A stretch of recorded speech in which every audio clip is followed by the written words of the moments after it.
Hello students, welcome back to my channel. अगर आप मेरे चैनल पे नए हैं तो मेरे चैनल को सब्सक्राइब करें, मेरी वीडियो को लाइक करें। अगर आपको इस चैप्टर से रिलेटेड कोई भी डाउट हो तो आप मेरे कमेंट कर सकते हैं। साथ के साथ आप मेरी वीडियो को शेयर करना मत भूलना। आज मैं आपको क्लास 12 हिंदी आरोह भाग 2 पढ़ाने जा रही हूँ, जिसका नाम है आलोक धनुआ।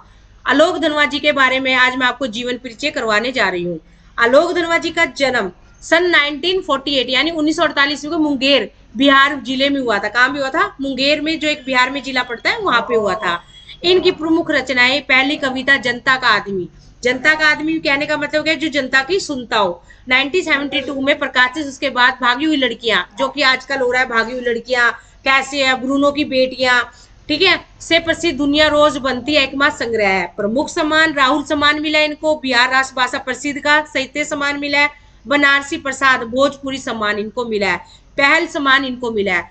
जहां नदियां समुद्र से मिलती है वहां मेरा क्या है मैं नहीं जानता, लेकिन एक दिन जाना है उधर। इसका मतलब क्या है कि जहां नदियां समुद्र से मिलती है वहां मेरा क्या है मैं नहीं जानता, लेकिन एक दिन जाना है उधर। 7वें 8वें दशक में कवि आलोक धनवा ने बहुत छोटी अवस्था में अपनी गिनी चुनी कविताओं से अपार लोकप्रियता ए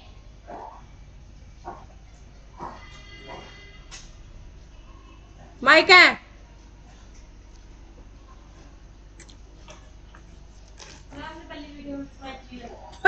नहीं, इसमें तो आवाज आ रही है।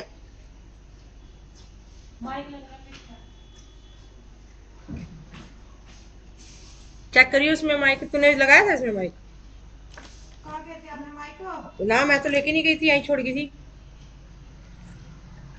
देखो इसमें वीडियो में माइक है, पहले चेक करियो। नहीं है।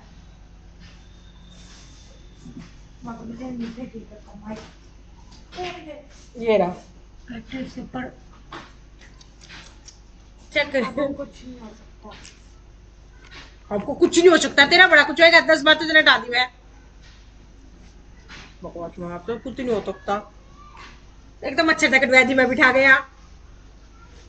मैं कह रही कल बना लूंगी, मानदी नहीं। धूप मच्छर काट रहे, कमरे में नहीं बनानी देती ये सेटअप।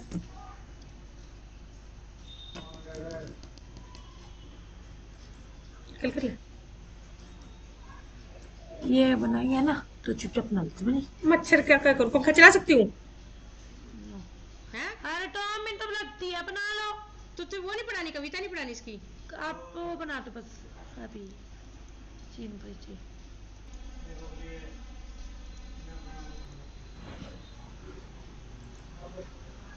कितना चाहिए इसका? छोटा सा ही है बस। यहाँ तक है। पतंग तो मैं 2 मिनट में क्लियर कर कल दूंगी। कर देना पटन बना लेना अभी। नहीं, बार बार सेटअप है। आप अभी चीन परिचय पढ़ा लो। कल वो फिर लेट हो जाएगी। कुछ नहीं कहते, चीन परिचय पढ़ा लो। Hello students, welcome back to my channel. अगर आप मेरे चैनल पे नए हैं तो मेरे चैनल को सब्सक्राइब करें, मेरी वीडियो को लाइक करें। अगर आपको इस चैप्टर में कोई भी डाउट हो तो आप कमेंट करना मत भूलना, और साथ ही साथ मेरे चैनल को शेयर करना मत भूलना। आज मैं आपको क्लास 12 हिंदी आरोह भाग 2 पढ़ाने जा रही हूँ, जिसमें लेसन 2 है आलोक धनुआ। आलोक धनुआ का जन्म कहाँ हुआ था? 1948 में हुआ था, मुंगेर जिले बिहार में। इनकी प्रमुख रचनाएं क्या थी? पहली कविता जनता का आदमी। जाहिर सी बात है, जनता का जो जनता की सुनता हो। 1972 में प्रकाशित। उसके बाद भागी हुई लड़कियां, ठीक है, ब्रूनो की बेटियों से प्रसिद्ध दुनिया रोज बनती है एकमात्र संग्रह है।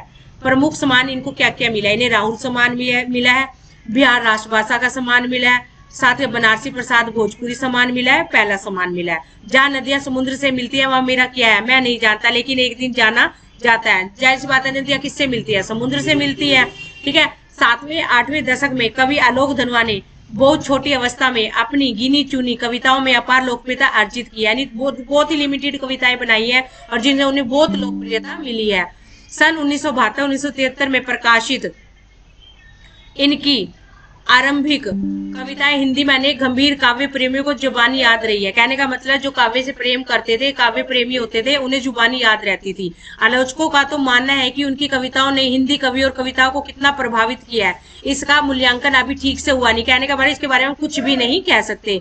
इतनी व्यापक ख्याति के बावजूद या शायद उसी की वजह से बनी हुई अपेक्षाओं के दबाव के चलते आलोक धनवा ने कभी थोक के भाव में लेखन नहीं किया। कहने का बात है कि उन्होंने थोक, ये होता है ना, अभी जैसे आप सपोज करो आप कोई सब्जी लेने, थोक में सब्जी ले लो या थोक में, ऐसा कुछ नहीं किया। वो कहते हैं ना उनके जो थॉट्स निकल रहे थे उसके अकॉर्डिंग उन्होंने किया है। सन 72 से लेखन आरंभ करने के बाद उनका पहला और अभी तक का एकमात्र काव्य संग्रह सन 98 में प्रकाशित हुआ।